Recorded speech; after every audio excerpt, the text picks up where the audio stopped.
खनिज एवं अयस्क के बारे में। किसके बारे में पढ़ेंगे? खनिज एवं अयस्क। तो जानते हैं पहले खनिज क्या होता है। ठीक है, सबसे पहले क्या जान रहे हैं हम लोग? खनिज किसे कहते हैं? खनिज किसे कहते हैं? तो पृथ्वी की परत, पृथ्वी की परत में विद्यमान धातु युक्त ठोस पदार्थ, वो धातु युक्त ठोस पदार्थ तत्व के रूप में हो सकता है या यौगिक के रूप में हो सकता है, खनिज कहलाते हैं। पृथ्वी के अंदर जितना भी ठोस पदार्थ के रूप में है वह सब क्या है?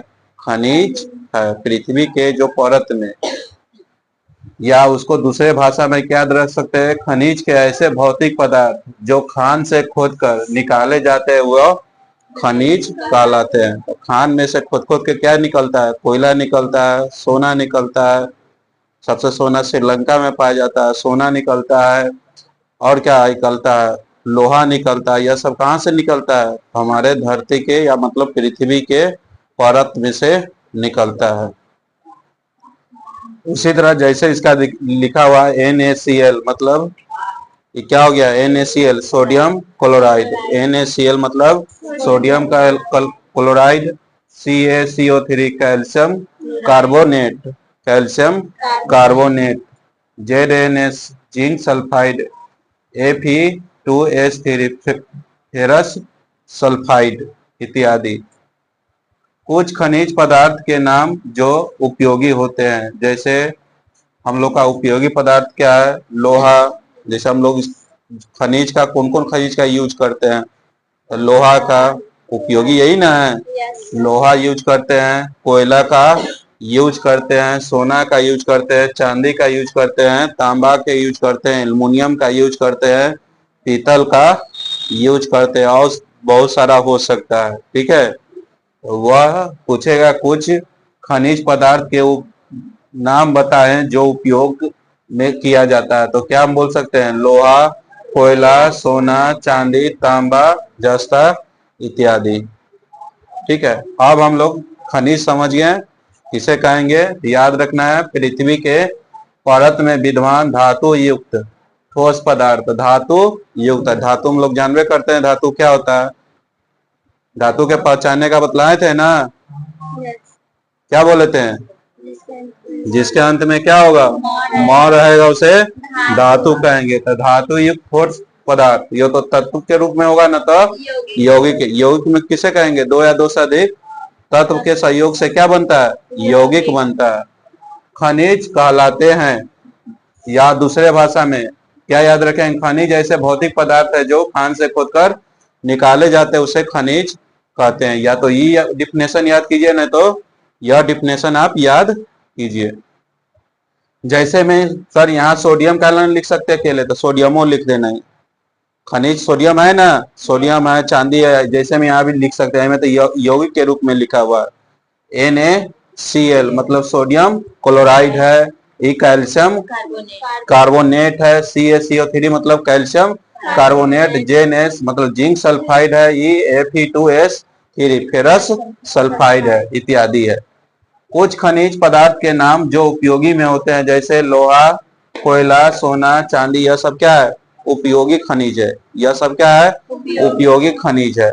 अब है अयस्क किसे कहते हैं? अयस्क किसे कहते हैं? तो याद रखेंगे, जिस खनिज से प्रचुर मात्रा में धातु विद्यमान हो तथा जिससे कम खर्च में ही एवं सरलता से धातु प्राप्त की जा सके, उसे अयस्क कहते हैं। कहने का क्या मतलब है अयस्क का? फिर से हम इसको पढ़ लेंगे।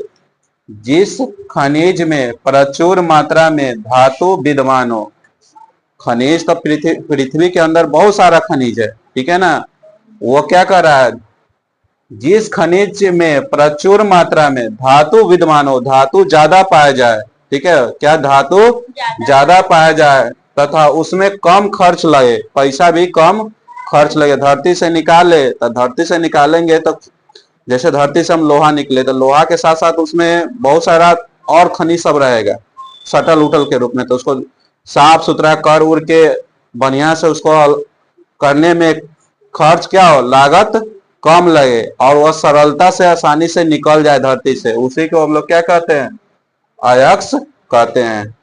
कहने का मतलब है, यहां समझिए, जैसे हम पृथ्वी से निकाले कोई खनिज, पृथ्वी से कोई खनिज निकाले, ठीक है, मान लेते हैं उसको निकालने पर, सब चीज करने पर क्या हो, हमारा 1000 खर्च हो।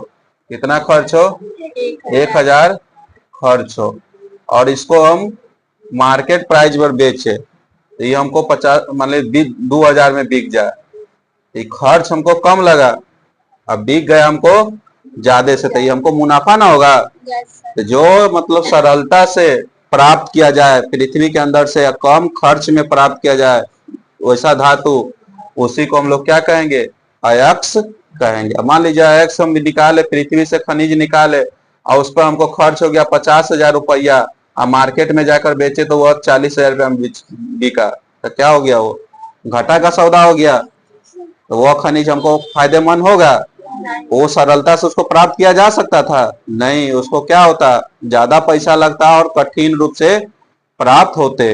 इसीलिए ऐसे याद रखेंगे, वैसा खनिज जो धातु, वैसा खनिज जो प्रचुर मात्रा में धातु उसमें विद्यमान हो और कम खर्च लगे, खर्च कम लगे और सरलता से मतलब आसानी रूप से प्राप्त किया जा सके, उसे क्या कहते हैं हम लोग? अयस्क कहते हैं। जैसे बॉक्साइट, तो बॉक्साइट किसका अयस्क है? एल्युमिनियम का अयस्क है। बॉक्साइट किसका अयस्क है? एल्युमिनियम का। पूछेगा एल्युमिनियम का अयस्क बतलाइए, तो एल्युमिनियम का अयस्क क्या होता है? बॉक्साइट होता है। हेमाटाइट, हेमाटाइट किसका अयस्क है? तो लोहा का। हेमाटाइट किसका है? लोहा का। हेमाटाइट, मैग्नेटाइट, यह सब किसका अयस्क है? लोहा का। तो याद रखेंगे, पूछेगा हेमाटाइट किसका अयस्क है? लोहा का। उसमें 4 गो ऑप्शन दिया रहेगा, लोहा, तांबा, पीतल, जस्ता, तो किसमें टिक लगाएंगे? पूछेगा बॉक्साइट किसका अयस्क है, तो उसमें 4 गो ऑप्शन दिया रहेगा, एल्युमिनियम, पीतल, तांबा, जस्ता, तो किसका टिक लगाएंगे? एल्युमिनियम का। अब याद रखेंगे, सभी अयस्क खनिज होते हैं। जितना अयस्क है, ये जो अयस्क बनता है वो किससे बनता है? तो खनिज से बनता है। किससे बनता है? खनिजे को ना, माने कि धरती से हम निकालते हैं खनिज पृथ्वी से और उसको साफ सुथरा करके सरलता रूप में आसानी से प्राप्त करते हैं, वो अयस्क हो जाता है। क्या हो जाता है? अयस्क हो जाता है। तो सभी अयस्क खनिज खनिज होते हैं, किंतु सभी खनिज अयस्क नहीं होते। मतलब ये जो खनिज है, अयस्क सब है, वह खनिज हो सकता है, ठीक है। क्या हो सकता है? सभी अयस्क खनिज होते हैं, किंतु सभी खनिज अयस्क नहीं होते। जितना खनिज है वह सबके सब अयस्क नहीं हो सकता। इस बात को याद रखेंगे। क्या बोल रहा है? सभी खनिज अयस्क होते हैं। सभी अयस्क खनिज होते हैं। जो भी खनिज है, जो भी अयस्क है वह खनिज होगा, लेकिन जे सब खनिज है वह अयस्क नहीं हो सकता है। अब अयस्क के प्रकार, अयस्क कई प्रकार के होते हैं। अयस्क कई प्रकार के होते हैं, इसमें पढ़ना है हम लोग को ऑक्साइड अयस्क। क्या पढ़ना है? ऑक्साइड अयस्क। तो याद रखेंगे, वैसा अयस्क जिसमें धातु के साथ अशुद्धि के रूप में क्या हो? ऑक्सीजन हो। यह याद रखना बहुत बड़ी चीज है। ऑक्साइड में क्या हुआ? वैसा अयस्क जिसमें धातु के साथ क्या रहेगा? ऑक्सीजन रहेगा। क्या रहेगा? ऑक्सीजन रहेगा। ऑक्सीजन की उपस्थिति रहे उसे ऑक्साइड अयस्क कहते हैं। धातु के रूप में क्या रहेगा? ऑक्सीजन रहेगा, उसे क्या कहेंगे? ऑक्साइड अयस्क कहते हैं। जैसे हेमाटाइट, हेमाटाइट के सूत्र क्या होता है? FeO3। तो देखो यहाँ ऑक्सीजन है, Fe मतलब लोहा होता है, ठीक है ना। तो लोहा के साथ क्या उपस्थिति है इसमें? ऑक्सीजन का। यही क्या हो गया? आपस में अब क्रिया करके हेमाटाइट का रूप हो जाता है। तो इसमें क्या हो जाएगा? इसको Fe2O3 को क्या पढ़ेंगे? हेमाटाइट। अब मैग्नेटाइट, मैग्नेटाइट में भी क्या है? ऑक्सीजन की उपस्थिति है, तो ये हो गया मैग्नेटाइट। देखेंगे यहाँ ऑक्सीजन है, ये कौन पूछेगा? Fe2O3 कौन सा ऑक्साइड है? जा, कौन सा अयस्क है? Fe2O3 कौन सा अयस्क है? तो क्या बोलेंगे? ऑक्साइड है। 4 को ऑप्शन दिया रहेगा, ऑक्साइड, कार्बोनेट है, हैलाइट। तो कौन हम मानेंगे इसका? ऑक्साइड में। जैसे ऑप्शन में दिया रहेगा Fe3O4 कौन सा अयस्क है? पूछेगा Fe3 O4 कौन सा अयस्क है? 4 गो ऑप्शन रहेगा, एक ऑक्साइड, 2 में कार्बोनेट, 3 में हाइलाइट, डी में नन ऑफ दी, इनमें से कोई नहीं। तो कौन टिक लगा के आएंगे हम लोग? ऑक्साइड।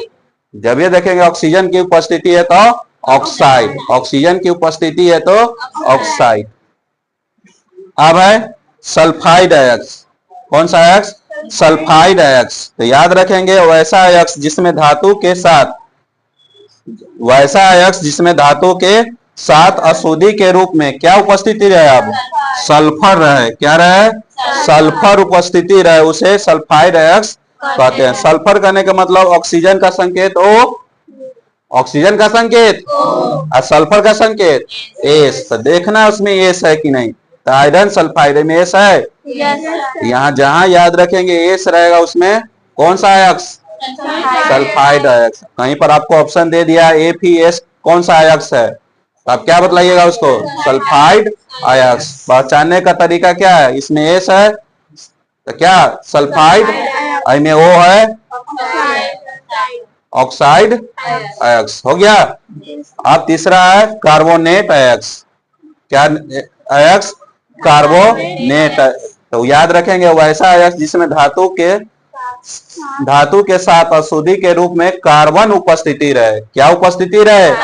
कार्बन उपस्थिति रहे, उसे कार्बोनेट अयस्क कहते हैं। जैसे CaCO3, इसको क्या बोलेंगे? Calcium carbonate. याद रखना होगा सबका सूत्र भी।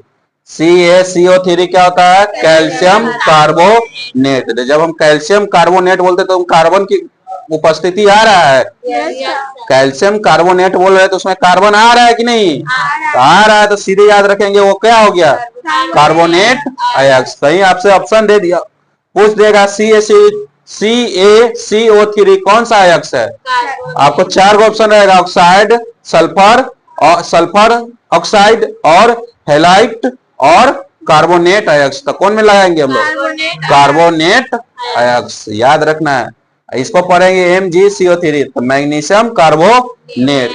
MgCO3 को क्या बोलेंगे? Magnesium carbonate, magnesium carbonate. इसको क्या पढ़ेंगे? Calcium carbonate. इसको क्या पढ़ेंगे? मैग्नीशियम कार्बोनेट, इत्यादि और सारा हो सकता है। हेलाइट अयस्क। कौन अयस्क आप पढ़ रहे हैं? हेलाइट अयस्क। तो वैसा अयस्क जिसमें धातु के साथ अशुद्धि के रूप में हाइड्रोजन उपस्थिति रहे। कौन उपस्थिति रहे? हाइड्रोजन उपस्थिति रहे, उसे हेलाइट अयस्क कहते हैं। जैसे कैल्शियम और सिल्वर, कैल्शियम और सिल्वर। ठीक है, इसमें हाइड्रोजन उपस्थिति रहता है, इसे हम लोग क्या बोलते हैं? हेलाइट अयस्क। इतना हम लोग खनिज के बारे में पढ़ लिए। आगे हम लोग पढ़ेंगे धातु क्रम नेक्स्ट डे। ठीक है।